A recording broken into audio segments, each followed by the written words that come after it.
Hello everyone, welcome back to Dave's Auto DIY. Once again, we're here with Thunder, my 1990 Miata, and it's leaking again. This time, it's clutch fluid.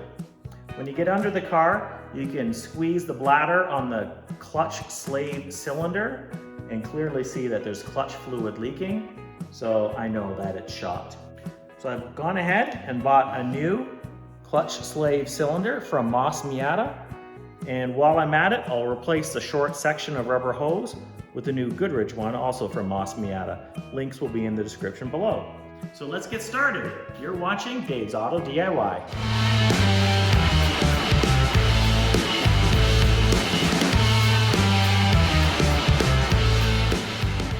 So this is the clutch slave cylinder attached to the side of the transmission. So how does this all work anyway? Well, when you push in the clutch, there's a piston that goes out through the firewall to the bottom of the master cylinder, which pumps fluid down through the clutch line, across to the other side of the engine bay, down through this rubber hose, which we will be changing out, and then through what we call the pigtail, which is this coily section of metal tubing, and into the clutch slave cylinder, pushing out the piston, which moves the clutch fork, which releases the clutch. Simple. Okay, first I think I'll start with the new braided clutch line. So to remove the old one, there is a 10mm fitting here. I will use my flare wrench to get that off. Okay, when you get the fitting out, we'll just pull it out. It's a good idea to have a rag under here to catch the drips of clutch fluid, which is really brake fluid, as that stuff is very corrosive to your paint. Once I got off the fitting, I found a little rubber end cap that I had for a shelving unit. It fits over the end nicely, just to keep it from dripping. Next, you have to remove this little spring clip that's holding the rubber hose onto this clamp. We'll be reusing this. There we go. So the top end of the hose is really easy to access. The bottom end is really hard. Sorry, I can't film it. It's right down at the back of the engine, but it comes apart exactly like the top end. Here's a picture of the hose connection looking down from the top. And here's a picture of the hose connection looking up from the bottom.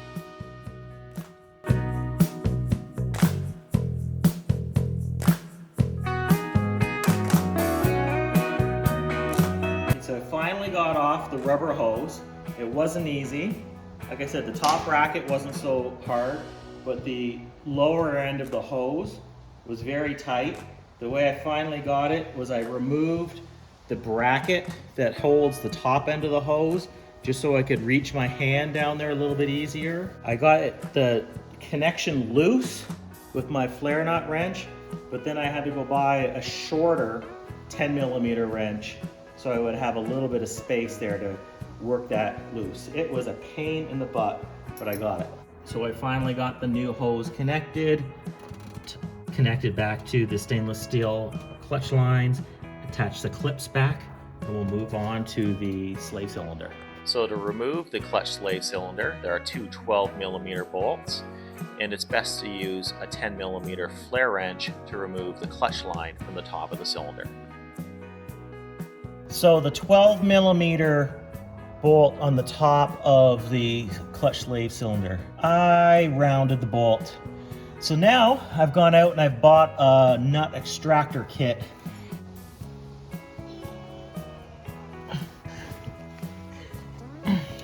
I got it!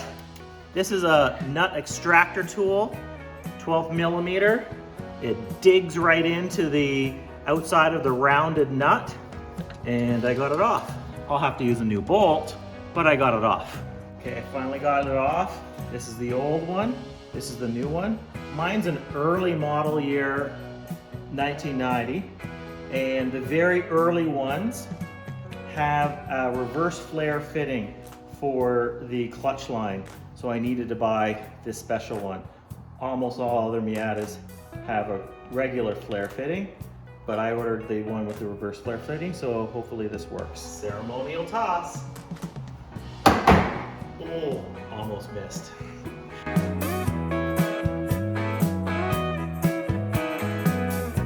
So I've installed the new slave cylinder. I had to depress the plunger in to the cylinder to get it into the clutch fork. I put in the bolts loosely. I put in the clutch line loose. You're gonna have to tighten everything up. If any of you do what I did and wreck the bolts, this is what I bought. I bought a metric 8, 25 millimeter long, and they have I think they have a 1.25 thread. Okay, the 12 millimeter bolts get torqued to between 12 and 16 pounds.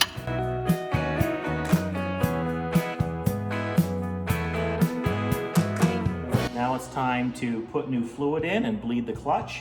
First thing we'll do is I wrap a rag around the master cylinder in case I drip any of the corrosive brake fluid out, and I am going to suck out the dirty fluid from the master cylinder just so we have less dirty fluid to deal with, and we'll fill it up with clean fluid.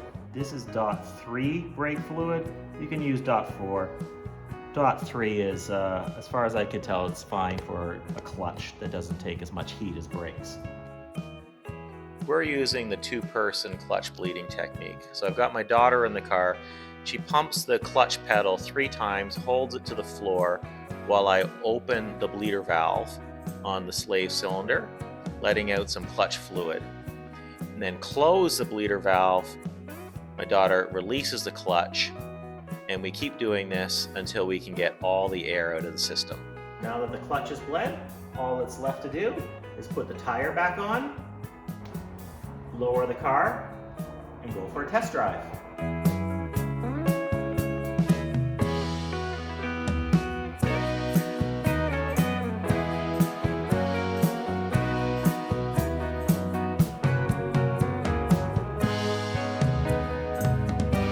So this is actually the second test drive.